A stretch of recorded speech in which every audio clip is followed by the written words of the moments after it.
பொன்மனச்செம்மல் புரட்சி தலைவர் எம்ஜிஆர் அவர்களையும் இதேதையும் புரட்சி தலைவி அம்மா அவர்களையும் வணங்கி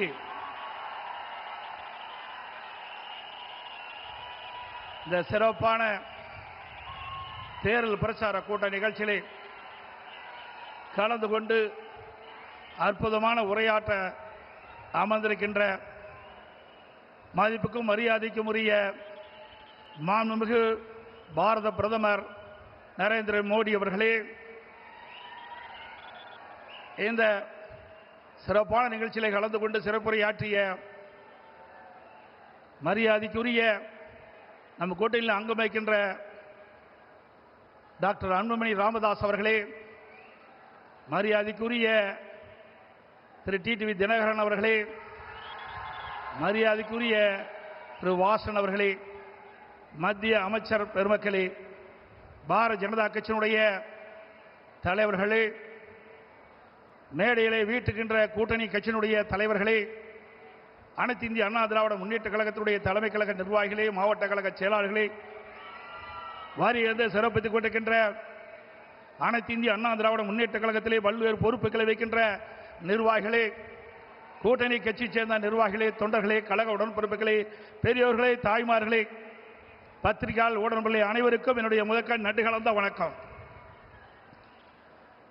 2 நாளைக்கு முன்பு இதே திருச்சி மாநகரத்தில் திராவிட முன்னேற்ற கழகத்தினுடைய மாநில மாநாடு நடந்தது. அந்த மாநாட்டில் நம்முடைய கூட்டணி பற்றி இன்றைய முதலமைச்சர் விமர்சனம் செய்தார். திரு ஸ்டாலின் அவர்களே, அனைத்து இந்திய அண்ணா திராவிட முன்னேற்ற கழகம் தேசிய ஜனநாயக கூட்டணி இணைந்து அற்புதமான கூட்டணியை தமிழகத்திலே அமைந்திருக்கின்றது. வலிமையான கூட்டணி, வெற்றி கூட்டணி நம்முடைய கூட்டணி. உங்களுடைய கூட்டணி பல்வேறு பிரச்சனைக்கு இடையிலும் பல்வேறு வார்த்தை போர்களுக்கு இடையில்தான் இப்பொழுது காங்கிரசும் திமுகவும் இன்றைக்கு கூட்டணி அமைந்திருக்கின்றன. கிட்டத்தட்ட 20 நாட்கள் திராவிட முன்னேற்ற கழகமும் காங்கிரசும் வார்த்தை போர். பத்திரிகையில் ஊடகத்தில் வருகின்ற செய்திகள், காங்கிரஸ் திராவிட முன்னேற்ற கழகத்தில் ஆட்சியிலே பங்கு கூடுதல் இட வேண்டும் என்று தினந்தோறும் அறிக்கை, பல்வேறு விமர்சனங்கள், அத்தனையும் தாண்டி கெஞ்சி காங்கிரசுக்கு அடிமையாகி காங்கிரசோடு கூட்டணி வைத்திருக்கின்றீர்கள். ஆனால் அனைத்து இந்திய அண்ணா திராவிட முன்னேற்ற கழகம் தேசிய ஜனநாயக கூட்டணி இன்னைக்கு ஒரு அற்புதமான கூட்டணி. எங்கள் கூட்டணியிலே பரஸ்பர உணர்வோடு நாங்கள் இணைந்திருக்கின்றோம். வருகின்ற சட்டமன்ற பொதுத் தேர்தலில் எங்களுடைய கூட்டணி கட்சி தலைவர்கள், நிர்வாகிகள், தொண்டர்கள் எருமை போல தேனீக்களை போல சுறுசுறுப்பாக செயல்பட்டு மீண்டும் தமிழகத்திலே ஒரு அற்புதமான ஆட்சியை அமைப்போம்.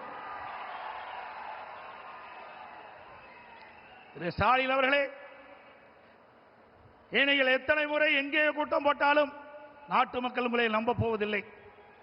கடந்த 2021ஆம் ஆண்டு திராவிட முன்னேற்ற கழகத்தின் சார்பாக சுமார் 525 அறிவிப்புகள் வெளியிட்டீர்கள். 525 அறிவிப்புகளில் 4/1 அறிவிப்பு கூட இதுவரை நிறைவேற்றப்படவில்லை. அத்தனையும் போய் கவர்ச்சிகரமாக பேசி கவர்ச்சிகரமாக அறிக்கை விட்டு அந்த தேர்தல் அறிவிப்பை இதுவரை நடைமுறைப்படுத்தாத அரசாங்கம் திமுக கட்சி உங்களை அடையாளம் கண்டுகொண்டு விட்டார்கள். தேர்தல் வந்தால் அறிவிப்பு வரும் திராவிட முன்னேற்ற கழகத்திலிருந்து. தேர்தல் முடிந்தால் அதோடு விட்டு விடுவார்கள். அதுதான் திமுகவுடைய கொள்கை. ஆனால் அனைத்து இந்திய அண்ணா திராவிட முன்னேற்ற கழகத்தை பொறுத்தவரைக்கும் பொன்மனச்செம்மல் புரட்சி தலைவர் காலத்திலும் சரி, இதயம் புரட்சி தலைவர் அம்மாவுடைய காலத்திலும் சரி, கொடுக்கப்பட்ட வாக்குறுதியை நிறைவேற்றுகின்ற கட்சி அனைத்து இந்திய அண்ணா திராவிட முன்னேற்ற கழகம் எங்களுடைய கூட்டணி. ஆகவே மக்கள் ஏமாற்றி ஆட்சிக்கு வந்து இன்றைய தினம் மக்களை வாட்டி வதைக்கின்ற அரசாக திராவிட முன்னேற்ற கழகம் இன்றைக்கு திகழ்ந்து கொண்டிருக்கின்றது. எனக்கு முன்னாலே பேசிகள் சொன்னதை போல தமிழ்நாட்டுக்கும் என்டிஏவுக்கும் தான் போட்டி என்று சொல்கிறார். பாவம், மறந்து போய்விட்டார். அடிக்கடி மறதி திரு ஸ்டாலினுக்கு. திரு ஸ்டாலின் அவர்களே, நடக்க போவது தமிழ்நாடு சட்டமன்ற பொது தேர்தல். தமிழகத்தில் யார் ஆட்சிக்கு வர வேண்டும், யார் ஆட்சிக்கு வரக்கூடாது என்று மக்கள் முடிவு செய்கிற தேர்தல் இந்த தேர்தல். ஆகவே மக்கள் முடிவு செய்து விட்டார்கள். அதனால்தான் எங்களை பற்றி விமர்சனம் செய்ய உங்களால் முடியவில்லை. அனைத்து இந்திய அண்ணா திராவிட முன்னேற்ற கழகம் 10 ஆண்டு காலம் 2011 2024 அற்புதமான ஆட்சி கொடுத்தது. அந்த ஆட்சி காலம் ஒரு பொற்கால ஆட்சி என்று மக்களால் பாராட்டப்பட்டோம். இன்றைக்கு விவசாயிகளாட்டும், தொழிலாளர்களாட்டும், இன்றைக்கு அரசு ஊழியர்களாட்டும் அத்தனை பேர்களுக்கும் அனைத்து கிடைக்கப்பட்ட ஒரே அரசாங்கமாக அனைத்து இந்திய அண்ணா திராவிட முன்னேற்ற கழக அரசாங்கம் திகழ்ந்து என்பதை நேரத்தில் தெரிவிக்க விரும்புகின்றேன். அதே போல திரு ஸ்டாலின் அடிக்கடி பேசுகிறார், எங்கள் கூட்டணியில் இருக்கின்ற அத்தனை பேருக்கும் ஒரே கொள்கை என்று.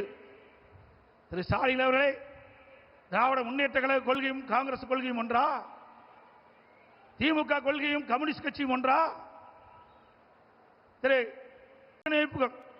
வாக்கள் சிதறாக கூடாது என்பதற்காக மக்களோட திமுக ஆட்சி அகற்ற வேண்டும் என்ற ஒரே எண்ணத்தின் அடிப்படையிலே, தமிழ்நாட்டு மக்களுடைய நலன் கருதி தமிழ்நாடு ஏற்றம் பெற வேண்டும், வளம் பெற வேண்டும் என்ற அடிப்படையிலே, கொள்ளையடிக்கின்ற கூட்டத்தை விரட்டி அடிக்க வேண்டும் என்ற அடிப்படையிலே தேசிய ஜனநாயக கூட்டணி பிரமாதமான கூட்டணியை அமைத்திருக்கின்றது. உங்கள் கூட்டணி அப்படி அல்ல. உங்கள் கூட்டணியை அமைக்கின்ற கட்சிகள் அடிமையாக உங்களிடத்தில் இருந்து கொண்டிருக்கின்றன. இன்றைக்கு தமிழகத்தில் நிலவுகின்ற பிரச்சனை, இன்றைக்கு போதைப் பொருள் விற்பனை, அதனால் மக்கள் படுகின்ற துன்பங்கள் ஏராளம். பெண்களுக்கு இழைக்கப்படுகின்ற கொடுமைகள், தினந்தோறும் கொலை, கொள்ளை, திருட்டு, வழிப்பறிவு, பாலியல் வன்கொடுமை நடக்காத நாளே இல்லை. சிறுமிகளுக்கு பாலியல் வன்கொடுமை, பெண்களுக்கு பாலியல் வன்கொடுமை, அத்தனையும் தாண்டி மூதாட்டிகளை கூட பாலியலை வாட்டி வதைக்கின்ற அரசாங்கம் திமுக அரசாங்கம். எனக்கு முன்னாடி அகற்றுவதுதான் தமிழ்நாட்டுக்கு கூட்டணி நோக்கம் என்பதுதான் போட்டிய நேரத்தில் தெரிவிக்க விரும்புகின்றேன். அதே நேரத்தில் இன்றைக்கு திராவிட முன்னேற்ற கழகம் என்று சொன்னால் அது குடும்ப கட்சி, அது ஒரு கார்ப்பரேட் கம்பெனி, அது கட்சி அல்ல. அந்த குடும்பத்தில் இருக்கின்றவர்கள் தான் அந்த கட்சிக்கு தலைவராக முடியும், அந்த குடும்பத்தில் இருக்கின்றவர் தான் ஆட்சி அதிகாரத்துக்கு வர முடியும். அப்படிப்பட்ட கட்சியை தமிழக மக்கள் இந்த முறை விரட்டி அடிக்கப்படுகிறார்கள். இந்த தேர்தலோடு திரு கருணாநிதி குடும்பத்திற்கு இறுதி கட்ட தேர்தல் மக்கள் முடிவு செய்து விட்டார்கள். தமிழகம் முழுவதும் ஒரே குரல், திமுக ஆட்சி அகற்றப்படுகின்ற ஒரே குரல் இன்னைக்கு ஒலித்துக் கொண்டிருக்கிறது. ஆக இப்படிப்பட்ட ஆட்சி தமிழகத்திலே அகற்றப்பட வேண்டும் என்று மக்களுடைய எண்ணம். அந்த எண்ணத்தை நிறைவேற்றுவதுதான் எங்களுடைய கூட்டணியுடைய நோக்கம் என்பதை இந்த நேரத்தில் தெரிவித்து, அனைத்து இந்திய அண்ணா திராவிட முன்னேற்ற கழகத்திலே பல்வேறு திட்டங்களை இங்கே நிறைவேற்றி கொடுத்திருக்கின்றோம். இந்த டெல்டா மாவட்டம் பொன் விளைகின்ற பூமி, அப்படிப்பட்ட விளை நிலங்களை திரு ஸ்டாலின் அவர்கள் துணை முதலமைச்சர் இருந்த காலகட்டத்திலே விவசாய நிலங்களை அபகரிக்கின்ற விதமாக மீத்தேன் ஹைட்ரோ கார்பன் திட்டத்திற்கு அந்த புரிந்துணர்வு ஒப்பந்தம் போட்டது திரு ஸ்டாலின் முன்னிலையிலே. விவசாயிகள் பாதிக்கப்படக்கூடாது என்பதற்காக அம்மாவுடைய அரசாங்கம் விவசாயிய கோரிக்கை ஏற்று மத்திய அரசோடு தொடர்பு கொண்டு அந்த விளைநிலங்களை பாதுகாக்கின்ற விதமாக பாதுகாக்கப்பட்ட வேளாண் மண்டலத்தை கொண்டு வந்து விவசாயிகளை பாதுகாத்த அரசாங்கம் அண்ணா திமுக அரசாங்கம்.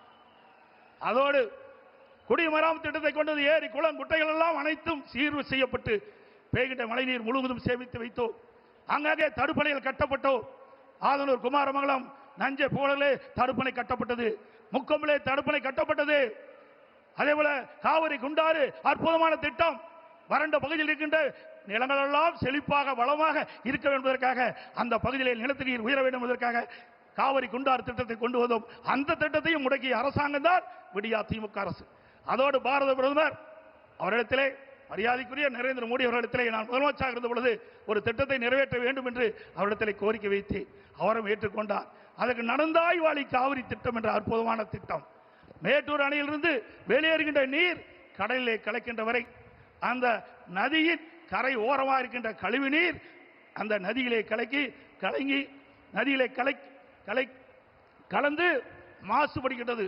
அந்த நீரை சுத்தமான நீராக மக்கள் பருக வேண்டும், விவசாயத்துக்கு சுத்தமான நீராக பாய்ச்ச வேண்டும் என்ற அடிப்படையிலே அவரிடத்திலே கோரிக்கை வைத்தேன். அவரும் ஏற்றுக்கொண்டு அன்றைய தினம் 2 அவைகள் கூட்டுக்குழு கூட்டத்திலே மேதகு குடியரசுத் தலைவர் உரையிலே இடம்பெற செய்து 2024ஆம் ஆண்டு அதற்கு வடிவம் கொடுத்தார் பாரத பிரதமர் அவர்கள். அவருக்கு நன்றியை இந்த நேரத்தில் தெரிவித்துக் கொள்கிறேன். சுமார் 11,250 கோடி நடந்தாய் வாழி காவிரி திட்டத்திற்கு மத்திய அரசு அனுமதி கொடுத்தது 2024ஆம் ஆண்டு கொள்கை விளக்க குறிப்பிலே இடம்பெற்றிருக்கிறது தமிழ்நாடு அரசிலே. ஆனால் இதுவரை அதை நிறைவேற்றப்படவில்லை. அது அனைத்து இந்திய அண்ணா திராவிட முன்னேற்ற கழக ஆட்சியிலே கொண்டு வரப்பட்ட திட்டம், மத்திய அரசு அனுமதிக்கப்பட்ட திட்டம் என்ற ஒரே காரணத்திற்காக இன்று தினம் முடக்கி வைத்திருக்கின்றார்கள்.